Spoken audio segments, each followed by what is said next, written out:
всяка една държава, която има над 1000 ядрени бойни глави, тя не може да бъде победена. Украински батальон лятото ги е снабдявал с вода. Руснаците просто си купували водата от украинците.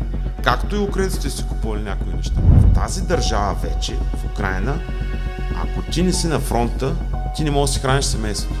Ти няма какво да работиш. Значи реалният живот на един украинец е ужасно труден. Говоря за нормалния украинец. Първо. Второ, мъжкото население на Украина към днешна дата се движи само нощно време. Там е страшно. Там няма прошка двупосочна. Там е касапница в... Но има места, където войната е копия на Ирано-иракската война. Знам някои неща, които звучат сюрреалистично, но са факт. Има бомбардировка, пада ракета, взривява този участък. Няма проблеми. Удари 2 БМП-та и каже, ударих 3 БМП-та. Еди коя си рота, нали? И тя тия пари си ги разпределя. Аз съм говорил с руски военен, виж военен, който на мен ми каза. Вика, знаеш ли, за тази, вика, така наречена информационна война, дето се води в интернет.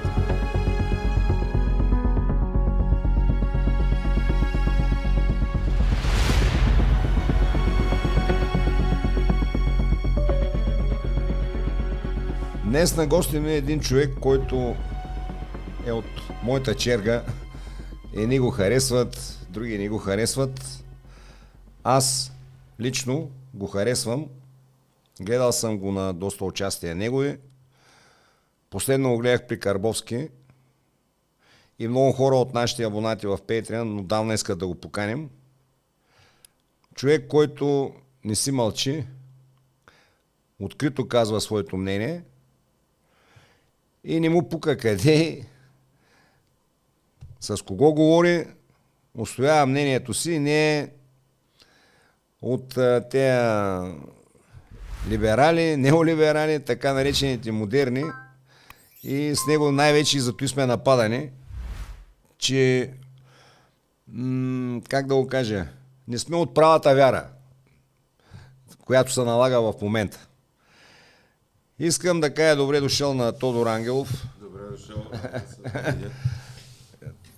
Представи се тези две думи. Преди малко ми каза, че ще се кандидатираш и за евродепутат. Да. Казвам се Тодор Ангелов, чисто професионално се занимавам с енергетика, иначе тъй като и първото ми образование е такова, водя военни сводки за войната в Украина.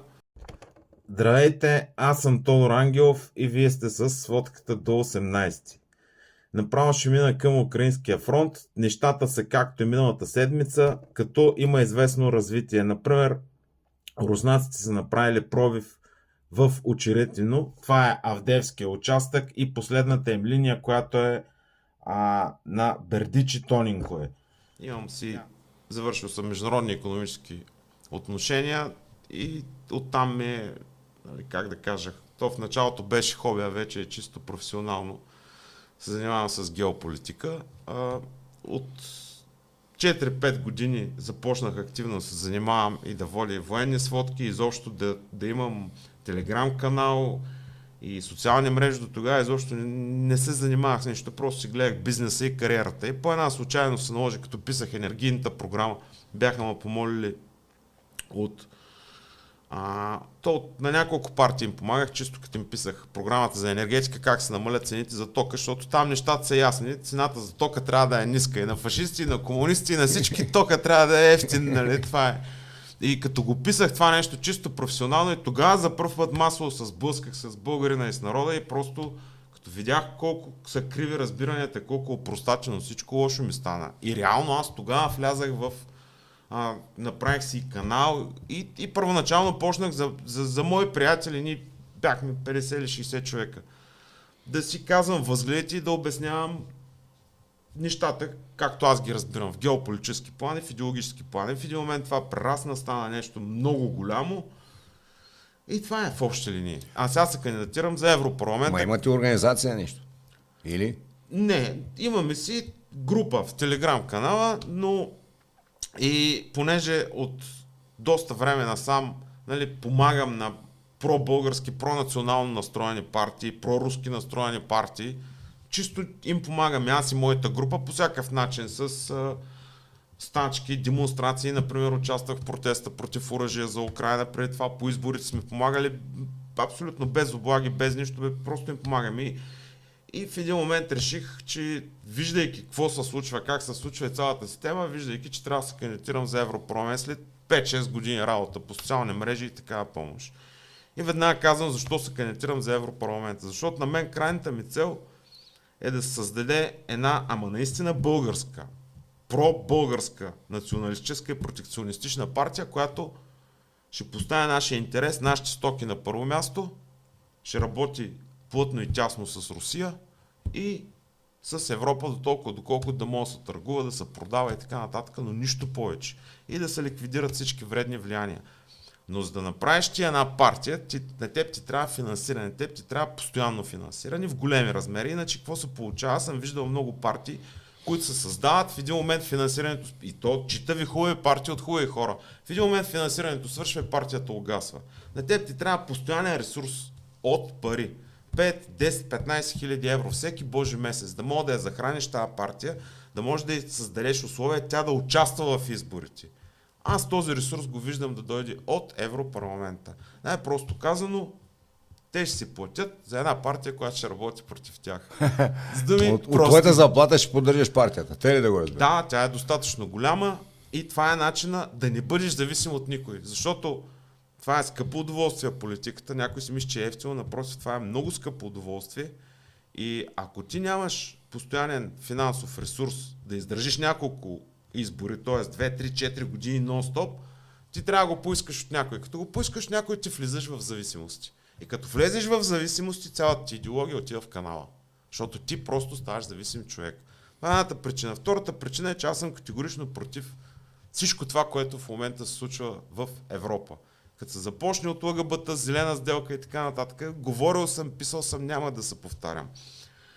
И единственият начин човек да го бори това нещо не е жълти павета. Жълти павета са просто изпълнител. Единственият начин е мястото, където се създават тия директиви и политики. А то е Европарламента, това място. А тъй като сега вече други ветрове повяха в Европа и вече идват националисти на власт, навсякъде, и в Германия, и в Италия, и в Франция, този Европарламент ще бъде доминиран от националисти. И е много по-лесно да прибориш всички тия политики. И де-факто ти работейки там, ти работиш за цяла България. И за всички партии. Например, ако аз успея да орежа влиянието на ЛГБТ-то, това ще помогне и на децата на Депесара, на Гербаджията и на Бесепара. То помага за цялото ни поколение. Ако аз успея да прокарам промяна в третия енергиен пакет, да се вкара в Европа модела, който е в арабския свят, доходите от подземни богатства, злато, сребро, петрол и всичко останало, дивидендите се изплащат на всеки гражданин на тази държава, защото всички граждани на тази държава, ако се върнем в историята, нали, нашите деди и прадеди са се били за тия земи. И не може да дойде някаква си компания да почне да черпи злато или сребро и ти, като Иван Иванов, да не получаваш нещо от това злато или сребро, защото твоя дядо преди 1000 години се е бил тази скала, където е златото, да бъде България. Така че това пак ще донесе дивиденд на всички, без значение от каква партийна принадлежност. Тоест аз защитавам неща, които ще донесат дивиденд на абсолютно всички, без значение от коя партия са. И няма конфликт на интереси. За местни избори всеки може да си гласува за който си иска. Герба за Гербера, то от ДПС за ДПС, за европейски избори могат да изберат мен. И защото ние... Къде могат да изберат как? Като дойдат европейските избори, сега юни месец да гласуват за мен, да. Защото България е нямала работещ евродепутат. Ти се явяваш без партия. Дали лично? Да, или ако се явя, ще се явя от някаква партия или малки партии, които, как да ти кажа, просто чисто административно ще ми помогнат, нали, да си поставя кандидатурата, да се спести цялата тази бюрокрация, подписки и ред други, много неща са. Или ще се явя сам, или ще го преценим това нещо. Но ангажимента ми е конкретно към всички и най-накрая на мен ми се иска да има един работещ български евродепутат. Защото ние нямаме работещ евродепутат. Евродепутатите, които България излъчва, те трябва да работят за цяла България. Но те не работят. Ние до момента нямаме работещ евродепутат.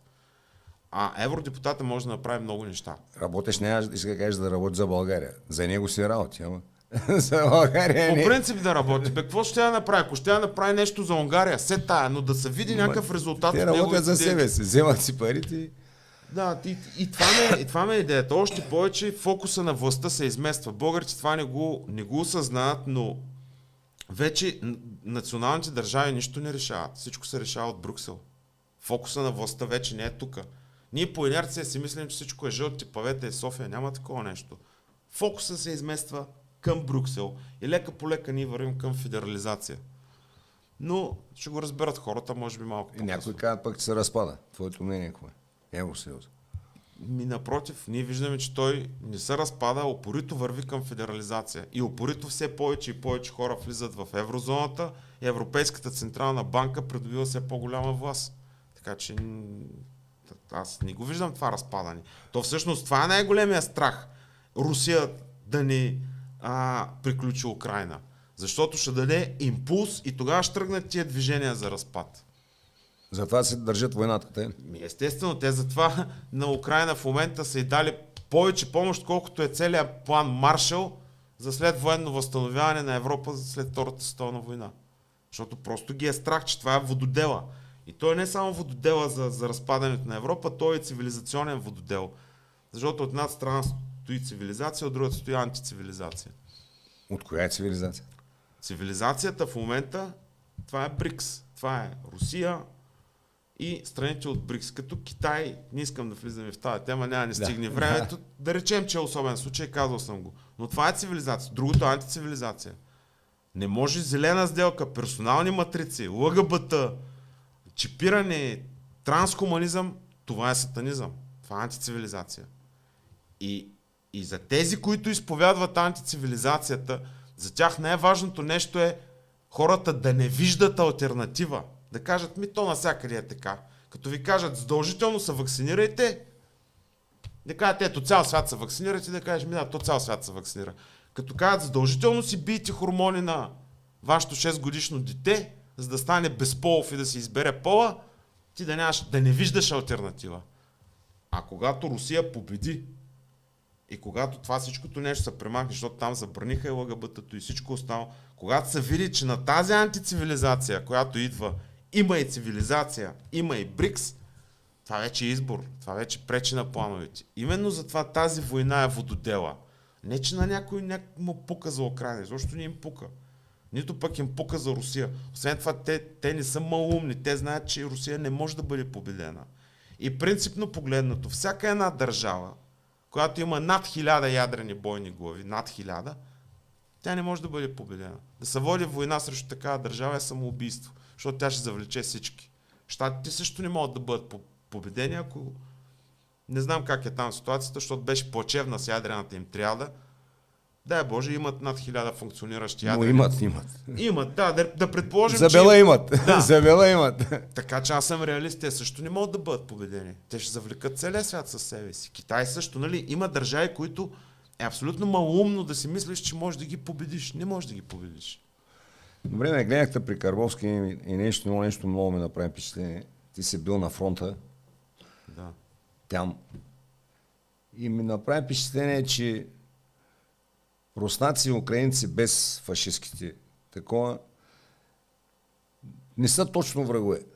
Даже си говорили по станциите, по радиостанциите. Това е факт. Това е факт.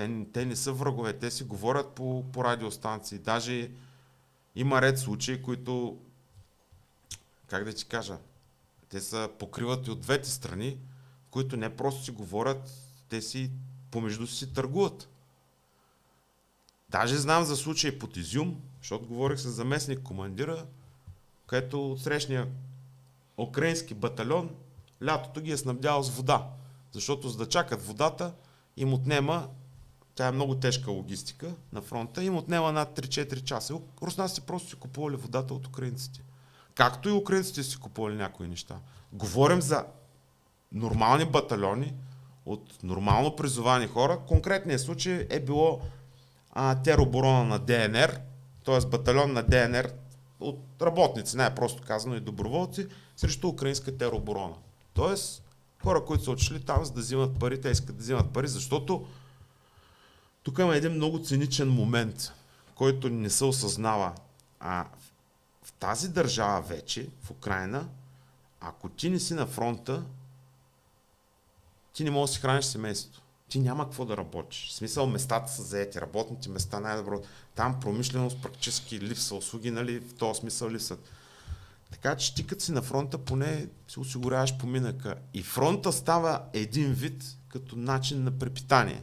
Говоря за хората. И всички са прекрасни. Значи ние си мислим, че видиш ли, едни са излагани другите. Напротив, всички са много наясно каква е ситуацията и за какво ги ползват. И са много наясно, че ги ползват за пушечно месо. Просто не могат да променят тази ситуация. Всичко това, което казвам, е за конкретни участъци от фронта, за конкретни командири и за конкретни поделения. Защото няма прилика. Докато ако от едната страна ти е спецподразделение руско и срещу него е фашистски батальон, там е страшно. Там няма прошка двупосочна. Касапница. Там е касапница в прекия, преносния и всякакъв смисъл, който може да се сетиш на тази дума. Но има места, където войната е копия на Ирано-иракската война. Където се дига автомата, стреля се във въздуха, идва 1 часа. Време за обяд, после пак се дига автомата, пак стреля във въздуха. И между другото, това много лесно може да се види по някои места на фронта, където месеци наред няма предвижване 1 метър. Нито в едната, нито в другата посока. И някой, що не се задава въпроса, как пък така, там пък нищо не се случи, 4 месеца нищо не се случва. В някои конкретни местенца на фронта. Ти каза, че това не е война като война, е гражданска война. Гражданска е. Категорично е гражданска война. Това е гражданска война. Защото толкова години са живяли. Ти каза, че не могат да се различат. Ако няма обозначение, влизат си и почва да се приказват. Някои хора си мислят, че това са глупости. Само че аз съм говорил с... Не просто съм говорил, аз бях доста време с него, с един от началниците на разузнавателна рота на Вагнер, които работят само най-тежки участъци. Вагнер работят изключително тежки участъци. Нали? Първоначално беше Вагнер, после другите ЧВК-та, Рокот и така нататък. И знам някои неща, които звучат сюрреалистично, но са факт. Всичко това, което го казвам, е факт. Аз съм го говорил, провелил съм го и то хора, които... така да го нарека, конкретният човек е 14 години на бойното поле. Така че това е истината. И войната е гражданска. И сега аз бих задал един въпрос на, примерно, на слушателите. Ако утре се случи нещо между, да речем, България и Македония, каква е войната? Нещо като... Гражданска ли или не е гражданска? Или можем, или тогава пак ще дойде това разделение, че ако се бием срещу македонци, ще е едно. Ако се бием срещу македонци от приграничните територии обаче, ще е друго. Ако се бием срещу албанци, там вече ще е друга бира. Да. Може би стана ясно какво се случва в момента между Русия и Украйна. Между нацистски, фашистски батальони, Западна Украйна, Източна Украйна и така нататък. Това е спирката, вижте, това е спирка на градски транспорт. В Белгород са също така спирките, те са направени като бетонни дотови. Тоест това всичко е бетон, входа към спирката е само от тук са чували с пясък. Това е направено в случай на бомбардировки или като проникнат ДРГ-та, да може това да служи за естествено укритие, а също така от тук да се води огнево въздействие върху ДРГ-та и върху други неща. Някои ми разправят, сега не знам дали е вярно. Към Киев нататък далавери, мангизи, живот, нощен, купони. Фронта е фронт, аз го казах и го видях на живо. Фронта е фронт до 30 км от двете страни. Оттам нататък е неразличимо. Там нататък си е нормален живот. Абсолютно неразличимо. Ги дават дронове, мронове.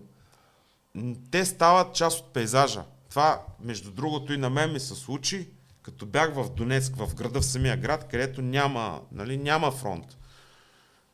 Ти в един момент има си въздушна опасност, но ти свикваш, ти го приемаш, както да речем, тук на улицата, че ще стане една катастрофа. Да, риска го има, но този риск ти става част от живота. Някакво дронче преди 20-30 минути на атакува, обаче го отработиха, във въздуха, не знам дали... тук горе. Там. Ето. Там някъде. То някъде отиш. Ти няма, да. Или както, примерно, когато Или бях... свикваш, или... Да. Когато бях в Белгород и мина един дрон, дед без малко да науцели и те го свалиха. Нали? Аз го бях снимал и го дал в един мой клип. Добре, какво да направят? Дрона си е дрон, ти не мога да забраниш да... Нали? В смисъл такъв, че хората с този риск сикват, но не е да те стрелят, да те обстрелват и... Да, може да падне, има си бомбарди, има си 100 неща. Но това в един момент си става част от живота. Както се научи Валиград днес. Абсолютно. И не просто става част от живота, това нещо се вкарва в производствения процес. Аз също там снимах клипови. Например, те строят магистрала. Има бомбардировка, пада ракета, взривява този участък. Няма проблеми. Утре си го оправят този участък и продължават да се... Ами, те просто трябва да се нагодят на това нещо. Да. Няма какво да направиш. Няма как по друг начин, да. Войната нещо, бе, какво ти най-много ти направи впечатление? Примерно на мен това нещо, че уж са като врагове, пък са братя. Нали, някакви такива неща. Не са братя, но няма омраза. Ай така да го наречем. Няма... Значи аз имам чувство, че омразата извън Русия и Украина е много по-голяма, отколкото идеологическата борба е много по-голяма, отколкото там на място. Там е начин на живот вече. Там са приели тази мисъл, свикнали се. Те го правят това, защото е работа, защото трябва да се прави това нещо. Работата трябва да бъде свършена. Ти що отиде там? Здравейте, в Новата Вължанка сме, пак продължаваме обхода по приграничните територии. Ето това е административна сграда, която е ударена, разрушена. Излизаме навънка. Забележете, че сме в центъра на селото. Тоест бомбардировките се водят по села, по жилищни райони и по самия Мегдан. Ето това е центъра на селото, това е дома на културата. Вижте го, който е обложен с чували с пясък. Това е руско гранично село Новата Вължанка до Белгород, което редовно е подложило на обстрели. В момента селото е призрачен град. Ами аз съм го казвал много пъти. За мен имаше много неща, които силно ме смущаваха. Да започнем от там, аз не мога да си обясня що е това, каква е тази война, където гъста продължава да се тече за Европа. И нито се бомбардира тръбата от руснаци, нито от украинци. Нали, това е много смущаващо. Що за война е това? И мен ме смущава. Първо трябва да дадеш тръбата. Да, тя вече няма да тече тази газ. Другото, което е... И що няма да тече? Защото вече няма да има транзит за Европа и те вече я бомбардираха. И вече унищожиха газовете. Съвсем скоро бомбардираха най-големите подземни газови находища. Тук се оказа, че има юридически подробности. Те ми ги обясниха, че се води специална военна операция, не война, че форс-мажора не го признават. Ред други истории.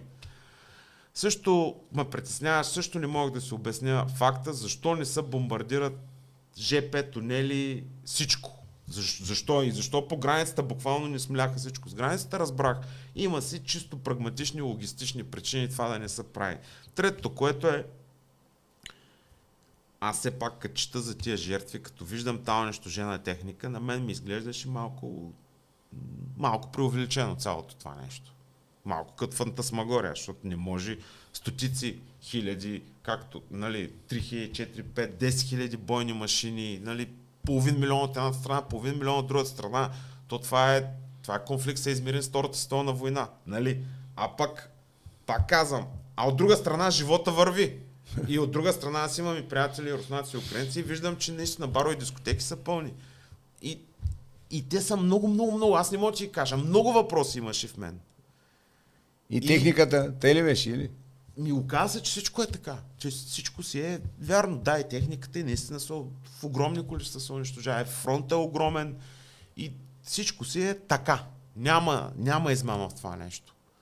И от двете страни няма измама. Наистина фронтът е голям. В смисъл такъв няма измама, че как да ти кажа? Че се води истинска война на такива мащаби. Да. Измама. Дали днеска са унищожени 5 или 7 танка? Има. Има и от двете страни. Защото, но тя е малко на битово ниво и те вече ликвидираха. Защото за всеки унищожен танк, БТР, вертолет, войника получава премия. Войната си е война, заплата си е заплата. Но ако ти гръмнеш един БТР, ти получаваш премия. И тя не е никак малка, тази премия. Нали? Тя е в много сериозна сума. И много често някои недобросъвестни, така условно казано, командири на батальони, удари 2 БМП-та и каже, ударих 3 БМП-та. Еди коя си рота, нали? И тя тия пари си ги разпределя. Това се прави от руска и от украинска страна. Нека не се заблуждаваме. Нали? Но това беше първата година от войната. Сега това нещо, те почнаха да ги наказват и вече това го няма. Защото преди е имало баснословни цифри, които нямат никаква връзка с реалността. От руска и от украинска страна. Но аз го разбрах откъде идва целият. Целият проблем идва, че просто си пишат както нашите, най-грубо казано, шофьори на държавни предприятия. Вместо 5 курса си пише 6 курса. Това си е чист човещинка. Те го имат като работа. И другото, което е все пак чисто за мен, лично за мен, аз нали, казвам идеологически, аз съм националист, аз съм проруски настроен, искам да сме в руската геополитическа ос на влияние, правя военни сводки и ги правя от дивана, без да съм помирисал барут.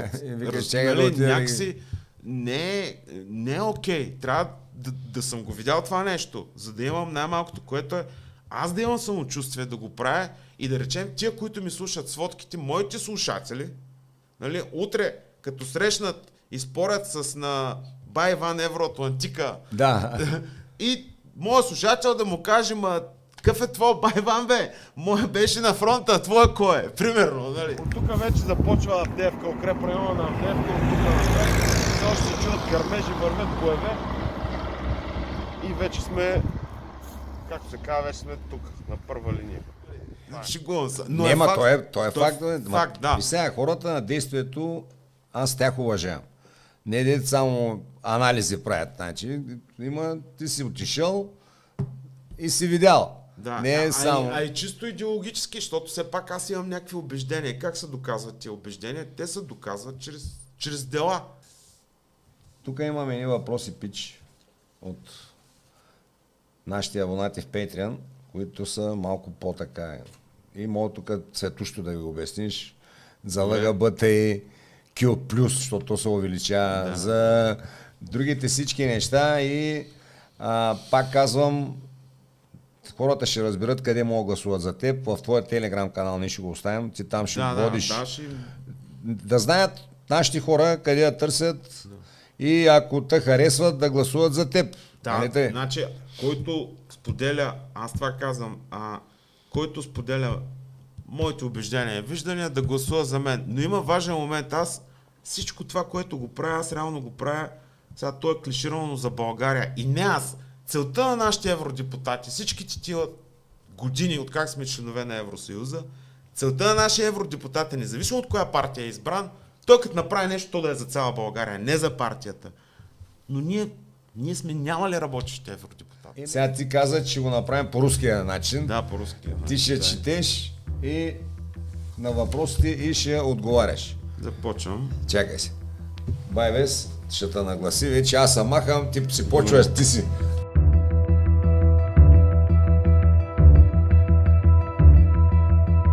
Здравейте всички симпатизанти и тези, които гледате канала на Киро Брейка. Това са вашите въпроси и аз самичък, както е в демокрацията, си чета, отговарям си на хората, за да видите, че в канала на Киро Брейка диктатура няма. И така. Започвам да чета всички въпроси, както сте ми ги задали и ще се постарая да отговоря на всички.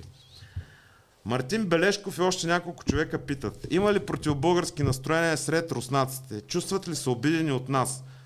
Говоря за народа и военните, с който сте имал допирни точки, а не за управлението на страната. Мартине, никой не се чувства обиден от нас, не само народа, но и управлението на страната не се чувства обиден. Това са пълни глупости и идиотизми, които се пишат и се четат тук. Нещо повече, ако аз имам няколко клипчета, ако забеляза, например, Мария Захарова ми даде интервю на мен, който съм никой, в смисъл и в политически план, и в никакъв план. Просто я помолих и жената ми даде интервю. А Мария Захарова не е давала интервю нито на български политик, нито на български министър. И за да не си помислиш, че аз съм някакъв много специален из връзки, Не съм. Просто достатъчно любезно и културно помолих жената. Само по себе си това трябва да ти говори. Няма грам антибългарски настроения. Това са пълни глупости, които ги слушате и ги четете. Напротив, навсякъде ме посрещнаха, как да ти кажа, повече от... да не се изразя дружелюбно, но доста добре и доста открито. Никакъв проблем. Втори въпрос. Георги Илиев. Няма ли да е по-добре, ако Русия ни анексира? Така ще ни освободи за втори път. И какво е мнението на Русия спрямо България след всички тези нападки от нашите смешни евроатлантици? Значи, първо, категорично не е по-добре Русия да ни анексира, защото ние сме си държава, една от най-старите държави и нещо повече, чисто хипотетично, ако Русия тръгне да ни нападе, да ни анексира, наш дълг е да се бием и ние ще се бием против Русия, против който и да било друг. Не забравяйте, че духовният кръстник на Русия и на Украина, това е България. Ако Русия е силата, ние сме духа. Ние сме дали духовния вектор. Ние, българите, сме дали целият духовен вектор и на руснаци, и на украинци, и на целия православен свят. И макар, че Русия се нарича Третия Рим, вижте защо се нарича Третия Рим и как е стигнала до доктрината, така да се изрази, на Третия Рим. Така че Русия не може да анексира нейния духовен баща. Това е абсурдно просто. На другия въпрос бях отговорил в предния, че нападки, това са глупости.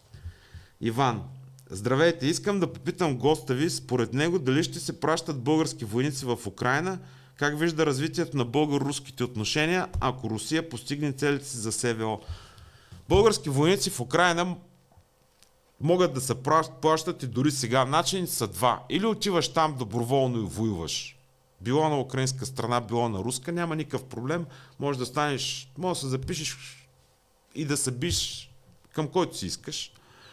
Или ако ти си подписал договор и си контрактник с Министерството на отбраната и хипотетично НАТО вземе решение да воюва срещу Русия или някои сили, без значение какво, но ако ти си контрактник, тогава да.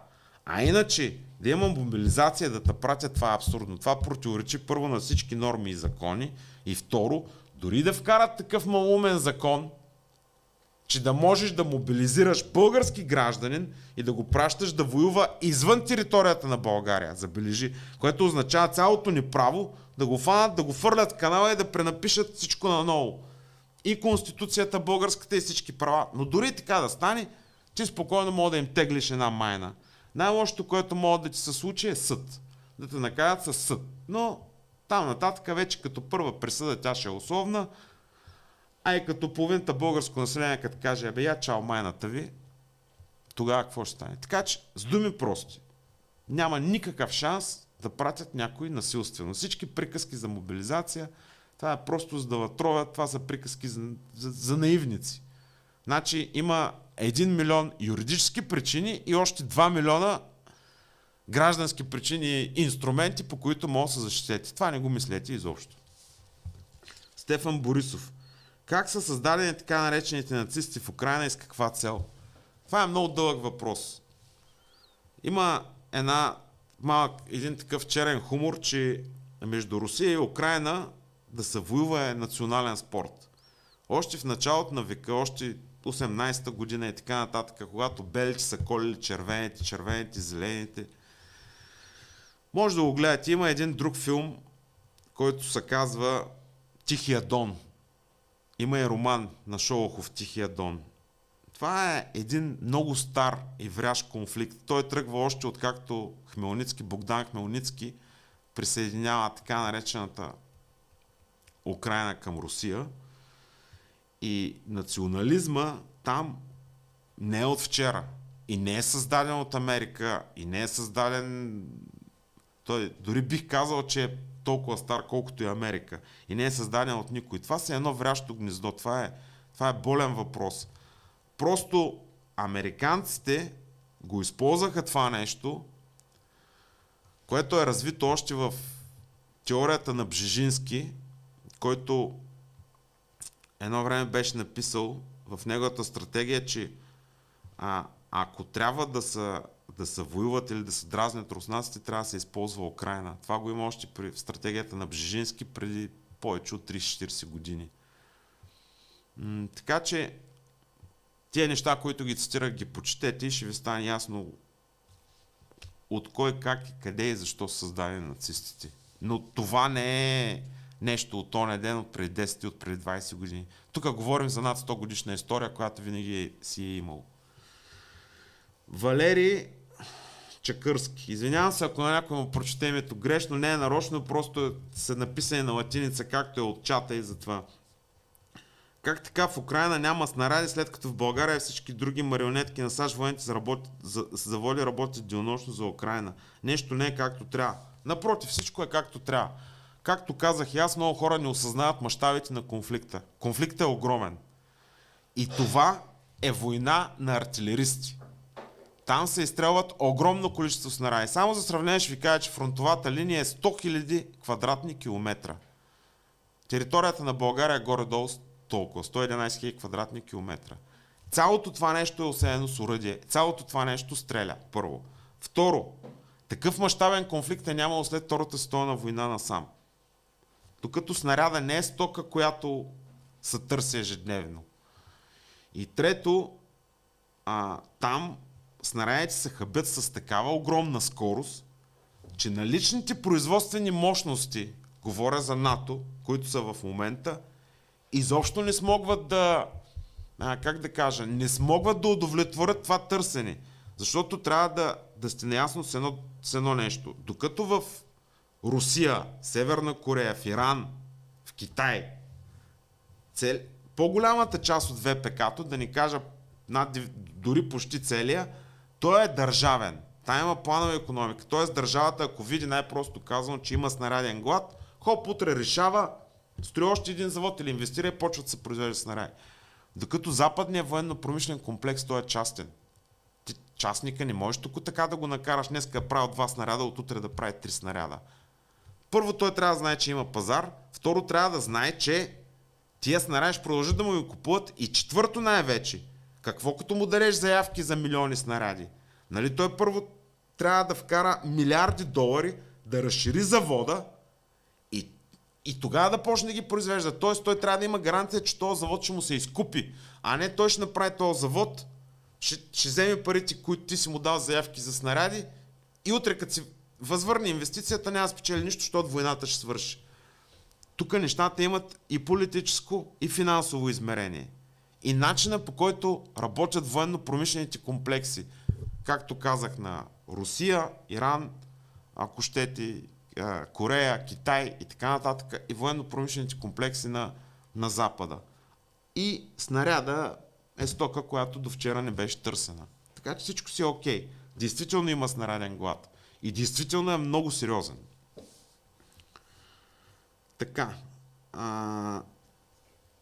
Марин Иванов, какво е най-доброто, което може да направи нашата страна към момента по отношение на Европа и Русия? Как е най-добре да се балансират нещата и да не изпадаме в крайности? Марине, това е горе-долу и моята програма. Най-доброто нещо е, което аз искам да го направя, нали, затова отивам в Европарламент и искам после да създаде една партия. Най-доброто нещо е ние, България, да имаме военен съюз с Русия, геополитическа линия заедно с Русия, членство в БРИКС и митнически съюз с Европейския съюз.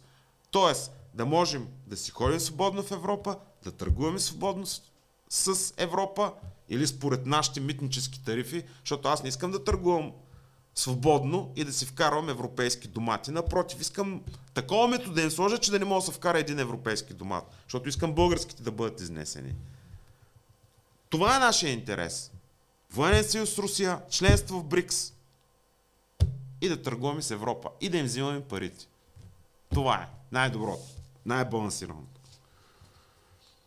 Румен, срещали се с нашите момчета и да разкажете за чеченските бойци общи впечатления. С нашите момчета, с българи, за жалост, не можах да се видя, защото бях на Авдеевка, на предна линия, там, където се водеха бойни действия. Там няма българи. Знам за кой батальон ме питаш, но те не бяха в момента в Авдеевка. нали, и международния батальон, който е руски, и той не беше там, не можах. С чеченците се срещнах, нормални хора, имам приятни впечатления, аз даже имам клип, говорих с главния доктор на чеченците от Ахмат, защото не знам дали знаете, тук ще кажа едно нещо, което не всички знаят.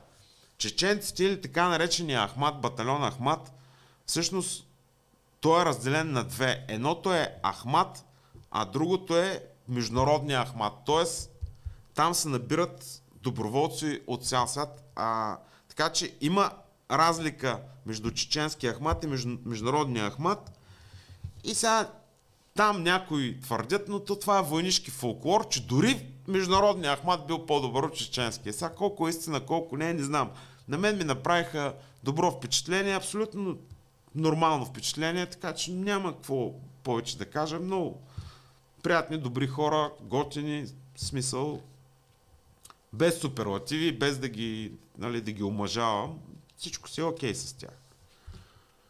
Любомир, как се възстановява Мариупол и какво е положението на фронтовата линия? Има ли е възможност да контактува с пленени украинци? С пленени украинци съм нямал възможност да контактувам, а и чисто юридически, как да кажа, не е много добре да контактувам с пленени украинци. Първо, защото пленения той няма, може би, да отговори честно, когато е пред камера. Второто, което е, не е, как да ти кажа, това вече е много вътрешен въпрос, много интимен един вид въпрос. Не е моя работа като български гражданин и европейски, защото все пак съм европейски, и като блогър и човек, който отразява новините от фронта, да контактувам с пленени войници, ако преди това нямам разрешение от Министерството на външните работи, на вътрешни и така нататък. Просто чисто юридически обяснявам. А и чисто практично, защо няма много голям смисъл. За Мариупол, аз имам клипчета, Мариупол направо съм потресен. Това е най-малкото, което мога да кажа. Мариупол е изграден от нулата. И аз като бях, си беше една строителна площадка и се работи денонощно. Няма нищо общо с това, каквото беше. Има цели квартали и продължават да строят квартали. Руснаците са направили от развалините един цял нов град. Вижте ми клипчета в TikTok и ще се уверите. Просто съм потресен. Ние такива строежи сме нямали от, не знам, сигурно от 50-те години насам. Стойчо, здравейте, моя въпрос към госта е: мислили ли сте, че конфликта с нацистските отряди ще стигне до Полша, а може би и по-навътре в Европа, и дали ще даде отражение на президентските избори в Америка в развоя на операцията в Украйна? Значи конфликта с нацистите, и ние това го засегнахме и с Киро този въпрос, това е един вододел в момента. Цивилизация, антицивилизация. И като спечели Русия, тя ще даде един... То не само... Не говорят тук за конфликт с нацисти, а Русия ще даде един геополитически тласък на цяла Европа. Тоест всички националистически движения ще избоят. Най-просто казвам, на всички ще им дойде смелост. И то сериозна смелост. И Русия ще покаже, че има алтернатива на тази антицивилизация, в която в момента се превръща Европа. Така че да, конфликта ще даде отражение вътре в Европа и не става просто само за нацистите. Много по-глобално ще е отражението. Американските избори естествено, че имат влияние. Тръмп със сигурност е много по-добър избор от Байден. Но отварям една голяма скоба. Нека някой не си прави илюзии, че американският президент не прави това, което искат американските елити, американското ВПК. Не очаквайте от Тръмп чудеса. Той ще запази линията на Байден, но в много по-смекчен вариант.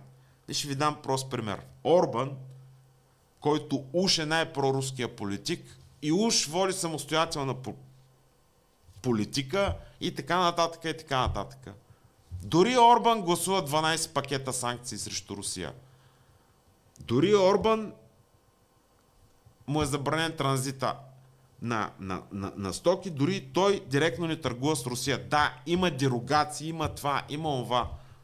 Но дори Унгария, дори Орбан си спазва коловоза, в който се намира и не може да излезе извън тези рамки. Същата история е с Тръмп.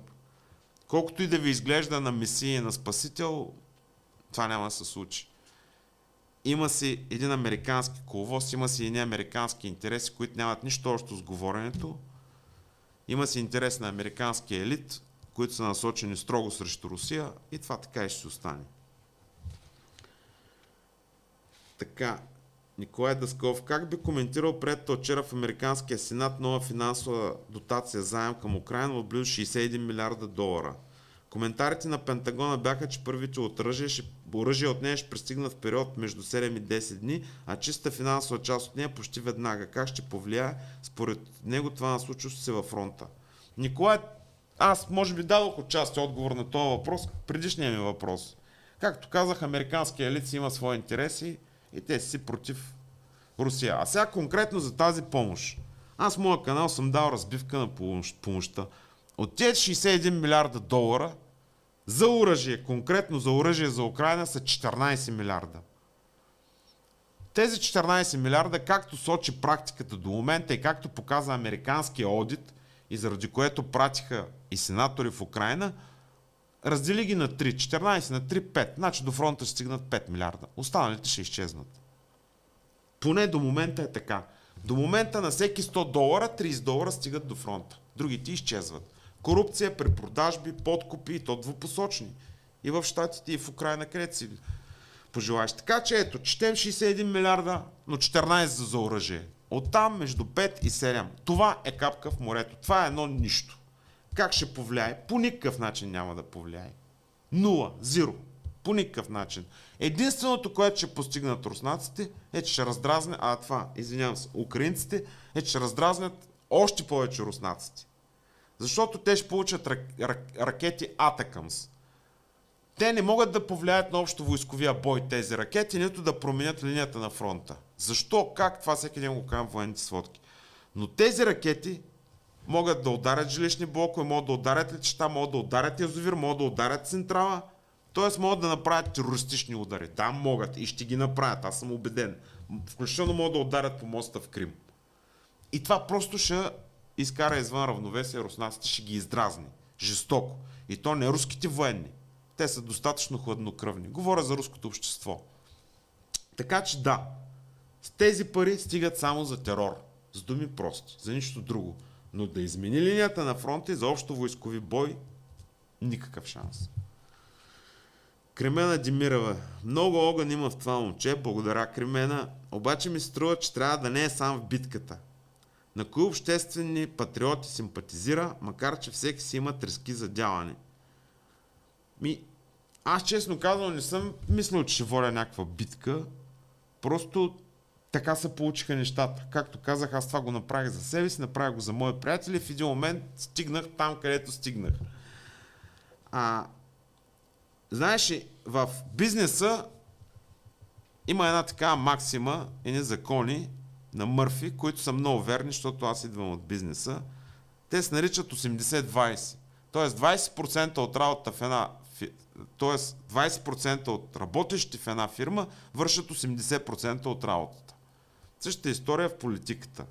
Не винаги, когато са много хора, те вършат работа. Напротив, понякога един човек или двама или трима вършат много повече работа, отколкото една тълпа от 100 души, които само натиска копчета и дига ръце. Това е едното.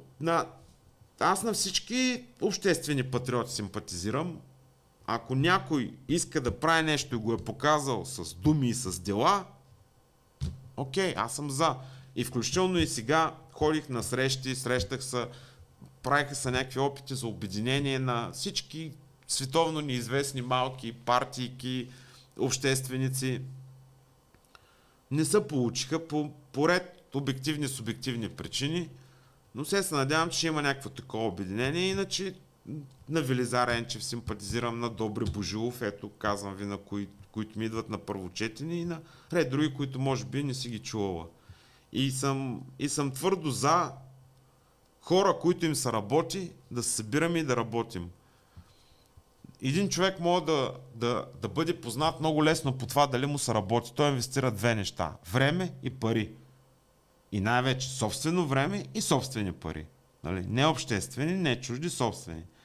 Така че Кремена, как да кажа, аз бих се радвал и всички са добре дошли да вземем нещо да направим и да се случи. Това е повече, няма от какво да ти отговоря. Светла Вълева, от какво се страхува? Ето аз от доста неща се страхувам. Но в интерес на истината повече страховете са ми в личен план. Не в професионален служебен план и в това, което правя, нямам страхове. Но в личен план и за някои аспекти от личния ми живот и за други неща се страхувам. А какво точно няма да ти кажа, Светли, извини ме.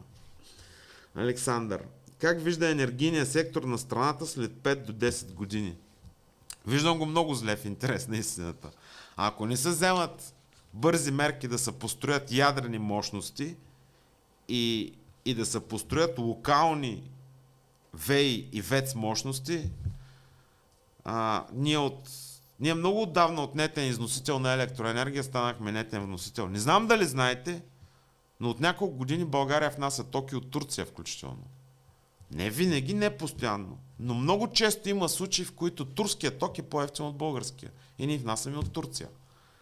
И в общи линии цялата ни система е страшно разбалансирана. За да се балансира българската енергийна система, за да бъде cost effective или да има най-добър баланс цена-качество, ние трябва да заложим на ядрена енергетика. Ние трябва да заложим на ядрена енергетика, която да дава база на нашата енергийна система, да има ВЕЦ и ПАВЕЦ мощности, които да я балансират и да има регионални ВЕИ-та, солари и ветрогенератори. Наблягам на думата регионални и локални. Тоест, много е добре ти да си имаш една къща и да се захранваш от солар, но себе си да захранваш от солар. Да разтовариш системата.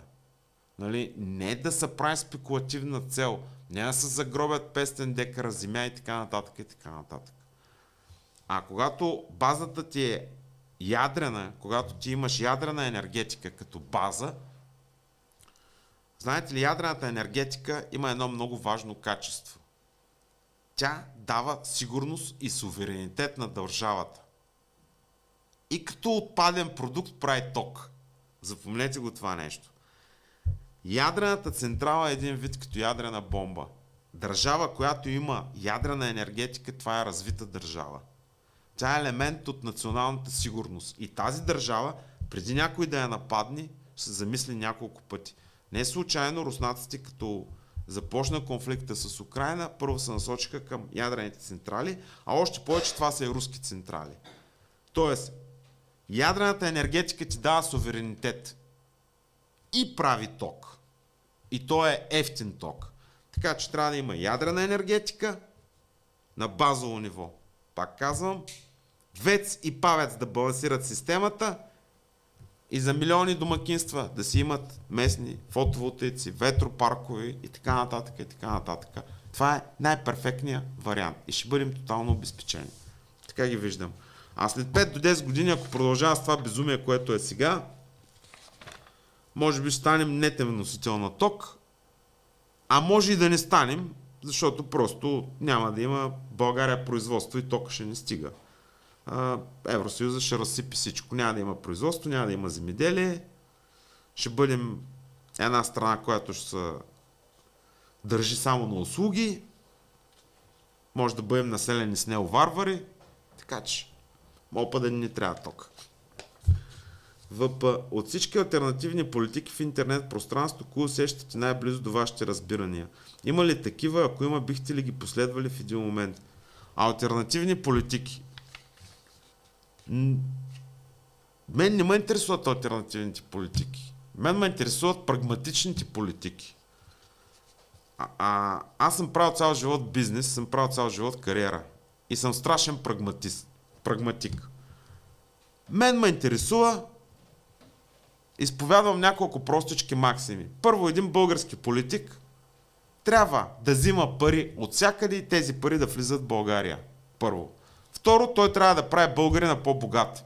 Как ще го прави по-богат, си е негов проблем. Морал, солидарност, взаимопомощ към други държави, това е празен звук. Има си Господ, който да раздава морал. Политика трябва да си прави държавата и нацията по-богати. По-богати. Защото сумата от богатствата на всеки един индивид в обществото, колкото е по-голяма, толкова по-богато е обществото. Той трябва да се грижи, един политик, България да просперира, хората да са богати, щастливи, да има стабилна средна класа, защото средната класа е ядрото на обществото и това е да е здраве стъпил на земята. Ето това изповядвам аз. Всичко друго не ми е интересно. Не ме интересуват алтернативи, не ме интересуват сюрреалистични политики. Интересува ме българския земеделец да произвежда 1 кило домати, да затворя границата, да не влиза никакъв домат в България. Въобще не ми пука с какви методи. Дали с убийствени мета, дали по честен път, дали по нечестен, не ме интересува. Това, че не съм бил солидарен с Унгария, това е проблем на унгарците, както казах. Не е мой проблем. Мен ме интересува моя производител, българския производител, да си продаде този домат скъпо на същите тези унгарци.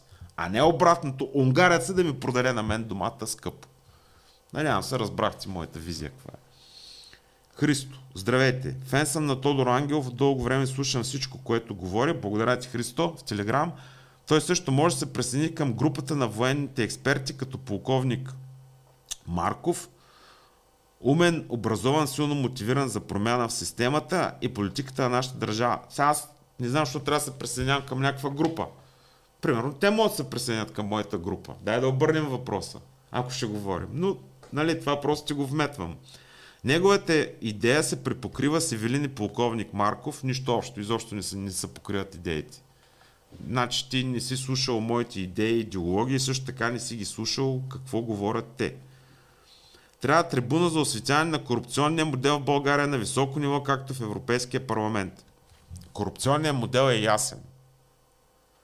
Само, че корупционният модел си е корупционен модел. Това е една много малка част от визия и методика. Аз говоря за другото, аз говоря за прагматика, за бизнес модел, за геополитически коловоз, за как да се работи, към кого да бъдат насочени политиките, конкретно средна класа.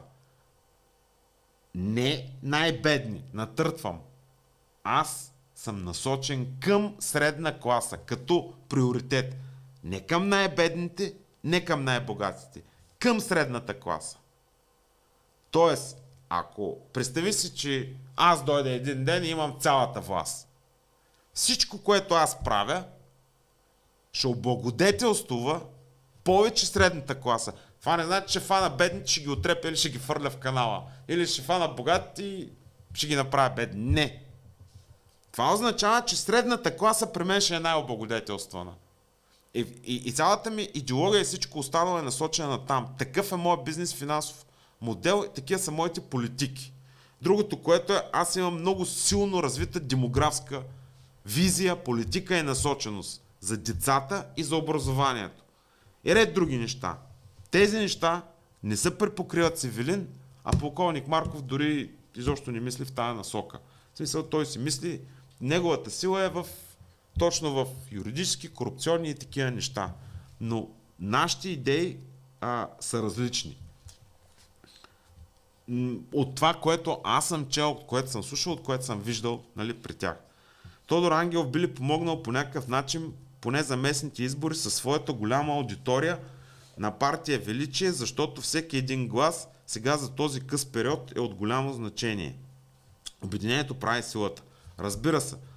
Но аз трябва да видя цялата програма на партия Величие. Другото, което аз как да помогна, като аз нямам партия, аз нямам нищо. Аз евентуално мога да стана и да кажа, да призова, примерно, моите симпатизанти да кажа, вижте, аз мисля, че тази партия ще постигне еди какво си, гласувайте за нея. Или мисля, че няма да постигне еди какво си.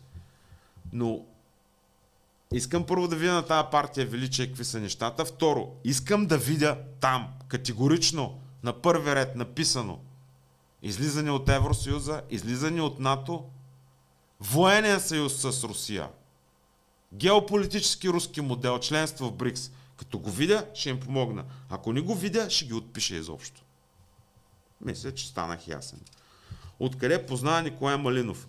Николай Малинов го познавам от може би от няколко години, когато в моята група, това е от Кроко въпрос, От моята група БГВ в Телеграм бяха дошли едни местни избори и ние така решихме да помагаме и когато станаха протести за оръжие, в които ние участвахме, решихме да помогнем на националистически формации и на русофилски формации. И така се свързахме с русофилите, свързахме се и с други по-малки партии, националистически партии, и им помогнахме на изборите. И това го има в Телеграма. То е обявено от преди 2-3 години, че ние ще помагаме. Абсолютно нито имахме в нашата група места, нищо подобно. Просто решихме, че ето, ние сме си националисти, ние сме си симпатизираме на Русия, затова ще помогнем на такива хора и на такива партии. И ако влезете в Телеграм канала, който е от няколко години, цялата хронология на разговори, преговори, срещи, в интерес наистина аз всичко публикувам. Къде ходя, какво ходя, дори някоя среща, като срещна някакви хорица, които се правят на вождови, и казвам, тук срещнах само вождови, нямаше индианци на тази среща и можете да прочетете и да видите как, защо и къде. Иначе, точно там го познавам, иначе нито аз, между другото, на Николай дори, сега като се замисля, аз и биографията не му я знам, честно казано. То оттам се познаваме. Красимира. Посещава ли е исторически парк? Какво му е впечатлението, ако някога ще го посети? Би ли се присъединил към партия Величие? Красимир, аз говорих на този въпрос. Освен това, от какъв зор да се присъединявам на партия Величие? Това не го разбирам. Нали? Една партия трябва да покаже, да докаже какво, защо, как. Просто е такава въздуха, били направил това, били онова. Не бих направил. Аз никога не правя нещо на доверие. Никога при никакви обстоятелства. Дори спрямо родната ми дъщеря, никога не съм ми купувал нещо безплатно. Винаги съм казвал, покажи ми първо да видя аз бележника, тогава ще получиш нещото, което трябва да си получиш. Историческия парк не съм ходил, обаче с удоволствие бих отишъл, в интерес на истината. С удоволствие бих отишъл да го видя, защото чух много добри думи за този парк. Предатор, ще ни освобождават ли за трети път братушките? Аз на тази тема съм говорил. Значи хората трябва да разберат едно нещо. Никой не ни е длъжен да не освобождава първо. Второ, ние сами трябва да се освободим. Първо трябва да се освободим от нашето мислене, да се излеем от зоната на комфорт. Докато си стоим в интернет, докато си висим на дивана и псуваме властта, нищо няма да се получи. Трябва всички ние да отидем, да намерим хора, да видим за кой да се гласува, как да се гласува. Не да се кажем, те всички са маскари и чао. Това е мисленето на неудачника. Трябва всеки един от нас да се напъни, да се размърда, да обясни на всички около него, да гласува, да направи нещо и да започне да прави нещо за себе си и за държавата. Ние не можем да стоим да висим и да чакаме някакви си братушки да дойдат да ни освободят. Пак ако толкова не се иска да не освободи някой и ако стане положението нетърпимо, дете се вика, утре ако тръгнат по къщи да ни взимат децата, ние трябва да фанем оръжие. Чисто теоретично. Защо трябва пак някой? Защо трябва някой да... Разберете, човек първо трябва да си напише домашното, да даде всичко от себе си и чак тогава да очаква някаква помощ. И сега ще го кажа по друг начин. Ако аз когато взех решение изобщо за пръв път да вляза в социалните мрежи, аз преди 5 години разбрах какво е Фейсбук. До тогава само работих и правих бизнес. Нищо друго. Когато аз преди 5 години бях влязал във Фейсбук и ви разкажа, аз съм Тодор Ангелов, съм такъв, онакъв, 3, 5, 10. Айде, елате, утре гласувайте за мен и елате сега да правим партия. Вие какво щяхте да кажете? Ти нещо такъв си ти изобщо, бе. Нали? Но аз трябваше да покажа на хората какъв съм, кой съм, какво правя, къде ходя. Трябваше да се набере критична маса, т.е. трябваше да се напиша домашното, за да може хората да ми повярват. Същата история е с това освобождение на братушките. Ма защо трябва да идва и половин руски войник да не освобождава от нещо си, ако ние нямаме вътрешна воля да се освободим и ако ние не сме показали мотивация? Откъде на къде да идва да умира? Защо? Ние какви сме? Копали сме му на нивата ли? Има една приказка.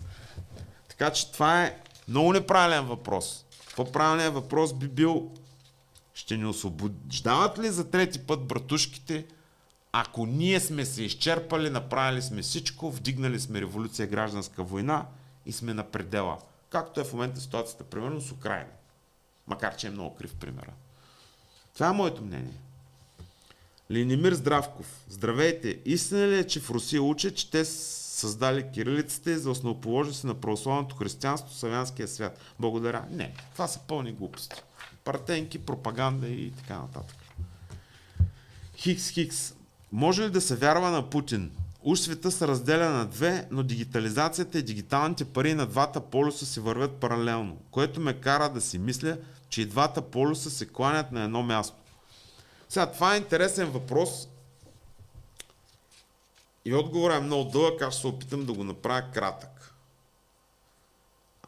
Путин е много добър балансьор. Аз не мога да ви кажа дали може да се вярва или не може.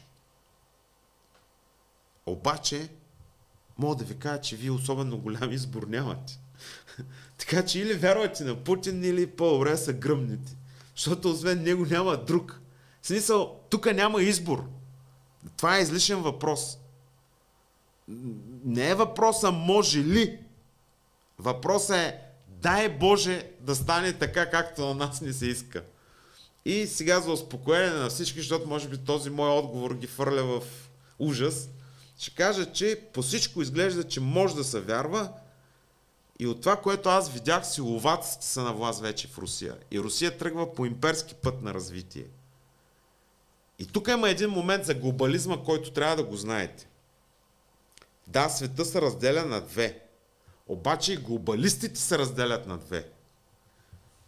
Лагера на глобалистите, на тия, които уж контролират и управляват света, има две тенденции. Едната е света да се управлява от едно място с един център. Другата тенденция е да се запази ваймарския модел с свръхсили. И света пак да си остане като едно време, най-просто казано, през студената война. Тоест да си има много държави, да си има 4-5 свръхсили и те да управляват света. А тези глобалисти естествено да стоят най-отгоре и невидимо да си дърпат конците. Така че не си мислете, че глобалистите или дълбоката държава или уния, дето дърпат конците, те са хомогенни, единни. Няма нищо подобно и те имат конфликти. Но тези тенденции, ако следите и Давос, и Клаус Шваб, и други и така нататък, са много ясно видими. Едните искат трансхуманизъм, един център, корпоративен, другите си искат ваймарския модел. Сега аз силно се надявам тия глобалисти да победят. И сега ще ви кажа още нещо, което е малко извън темата. Вие знаете ли, че всъщност болшевишката революция е спонсорирана с еврейско и немско злато? И целта е била съвсем друга, не това, което се случи в Русия. Обаче накрая така се извъртат нещата, че се случи това, което се случи. Същата работа е тук. Не е ясно какво ще се случи. А по отношение на дигитализация, дигитални пари, аз винаги съм казал, ножа може да убива хора. С един нож може да убиеш човек. Но може да се режеш хляба. Зависи как го ползваш, за какво и как го контролираш. Това е отговора ми на този въпрос. Живко Стоев. Какви доказателства имат от РФ за Крокус терористичната операция, в която основа са Ми-6? Защо не го казват публично? Аз тази операция надълго и на широко обяснявах. Аз не мога да ви кажа какви доказателства имат от Русия. Това все пак си е тяхна следствена тайна, но те имат достатъчно доказателства и ако живко следиш руска преса, достатъчно неща се пишат, че следите водят към Ми-6. Напротив, пишат се тия неща. Дали това ще стане официална руска позиция? Повярвай ми, в момента в който те имат железни доказателства, това ще стане официална руска позиция. А неофициално искам да ти кажа, че който е организатора на този атентат, ако ще да е британски министър, той ще бъде убит. Да, ще бъде убит от руските служби. Но това няма също да се обяви публично. Просто така работят службите. Георги Николов. Здравейте, какво е мнението на господин Ангел за ветропаркове и соларни паркове? Аз отговорих на този въпрос. Локални, местни за местно ползване. Това е еднозначно. Живко Стоев. Как подхождат Кремъл към руските новобогаташи, които изповядват луциферианство и взимат участие с жертвоприношение на деца? Нямам представа, честно казано. Но имам представа, че руските новобогаташи никой не ги обича. Това го видях на живо. Също така видях, че тук пак ще се отклоня малко. Тази война е най-доброто, което се е случвало на Русия. Защото кръвта пречиства. И добре, че се случи тази война. Добре, че дойдоха силоваците на власт. Един вид те още не са дошли, но дръпнаха напред. За да може руското общество да се прочисти от петоколонниците, от либералите, от цялата тая сган, която беше го налазила и паразитирала на негов гръб. Тази война, пак повтарям, е най-доброто, което се случи на Русия. Защото Русия се оттърси от Запада, оттърси от антицивилизацията и започна да се чисти. И в момента Русия стъпи на имперски път на развитие. И тя ще се продължи по нейния имперски път на развитие. И може би никой не осъзнава от либералите, че Путин е най-доброто, което може да им се случи. Трябва да му палят свеж, той да е на власт. Защото дойде ли някой силовак на мястото на Путин, той ще ги занули. Първото, което ще направи, ще бомбардира всички бази, градове, пристанища, откъдето се кара оръжие за Украйна. Второто, което ще направи, ще им даде 24 часа да спрат да помагат, иначе почне да изстрелва ядрени ракети. Аз съм говорил с руски висши военни, знаем каква е нагласата.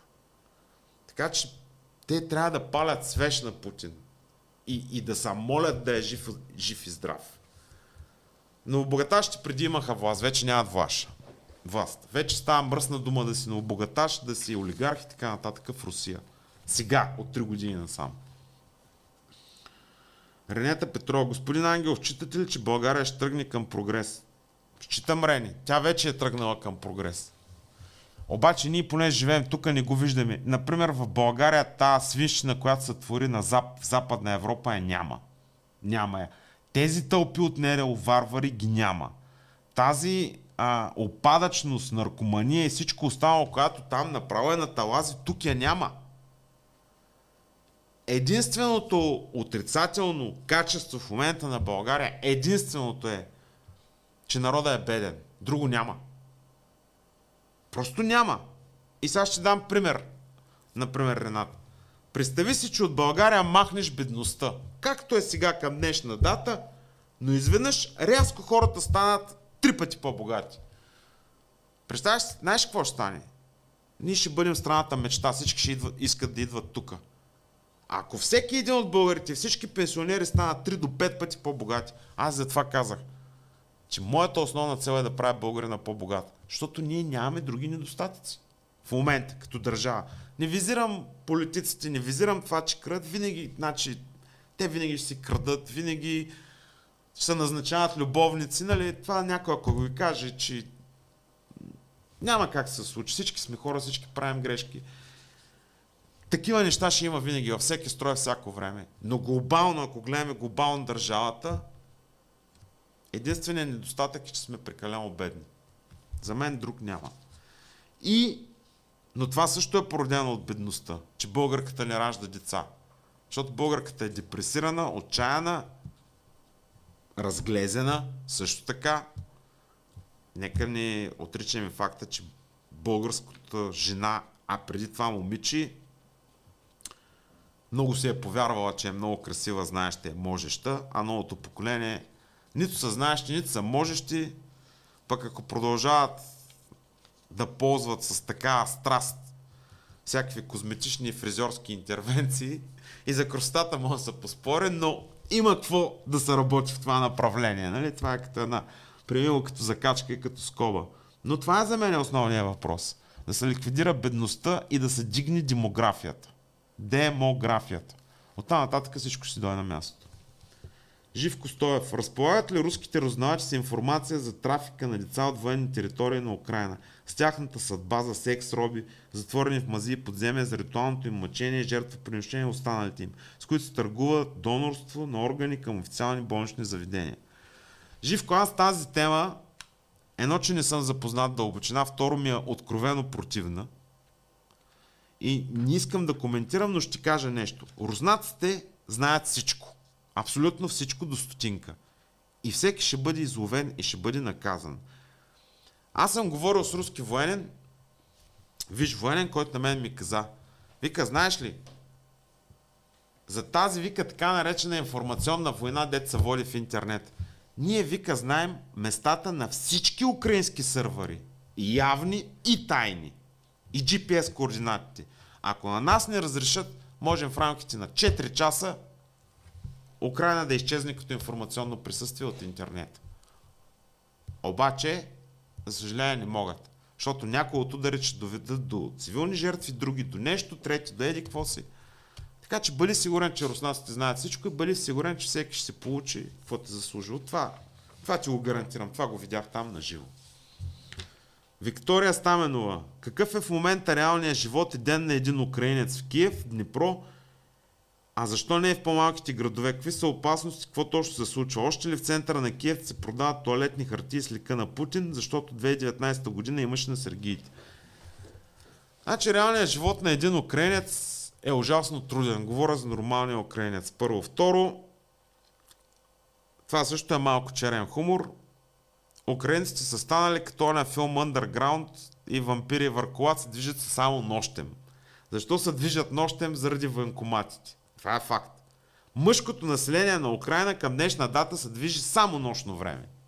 В противен случай просто рискуват да го фанат военкоматите и да го пратят на фронта. Иначе имат страшни проблеми. С препитание, с сметки, с живот. Затова казвам, че колкото и цинично да звучи, войната вече е станала начин на живот и войната им дава единственото препитание. Пропагандата е жестока, масово малото поколение е зомбирано. Нали, тук пишеш тоалетни хартии с лика на Путин и аз ще ти кажа нещо, Виктория. Например, замисли се, че 2014, когато стана преврата в Украйна, едно младо момче тогава, представи си, че е било, че се е родило току-що. Той в момента е на 10 години. Той е тотално облъчен и зомбиран. А то, с който тогава е бил на 6, 7, 8, 9, 10 годинки, той в момента е на 24. Той е готов зомбиран. Така че там ще е много трудно. Това цялото нещо да се пречупи, ще е много трудно. И си зомбирани, да. Има не само тоалетни хартии, има всякакви тъпотии, които се продават. И последен въпрос на Ивелин Иванов. САЩ или Русия, на кого симпатизира? Това е абсолютно излишен въпрос. И моето мнение е, че САЩ в момента е вреден и на себе си, и на света. САЩ трябва да бъде разчленен на множество държави и така ще бъде по-полезен на себе си. Защото в момента, като една огромна свръхдържава, която най-простичко казано се състои от 51 по-малки, ако една шепа злонамерени хора вземат контрола на това гигантско обединение, те могат да вредят и на самите американци, които са прекрасни хора, защото искам да ви кажа, че обикновеният американец по нищо не се различава от обикновения българин и от обикновения руснак. Хората са си хора. Те са добри. Но ако една шепа елит взима контрол на цялото това обединение, тя може да направи много вреда. И доказано, това вече е доказано, че тази шепа е взела контрол и прави вреда. Затова САЩ трябва да бъдат разделени поне на, не са 51, но поне на 15 държави. Не защото някой мрази САЩ или аз мразя САЩ, а защото това е най-прагматичното решение, най-доброто за света. Така се застраховаме, че никога повече една шепа хора няма да вземат контрол над една велика свръхсила и да почнат да проектират своята сатанинска визия, така да го нарека, или каквато щеш визия да е над останалия свят, защото абсолютната власт развращава. Така че това мисля е най-доброто за САЩ. Аз откровено симпатизирам на Русия и не просто симпатизирам. Аз смятам, че България и по идеологически, и по исторически причини, и по икономически, ако щеш, няма друго място, освен до Русия и с Русия. Всичко друго е илюзия.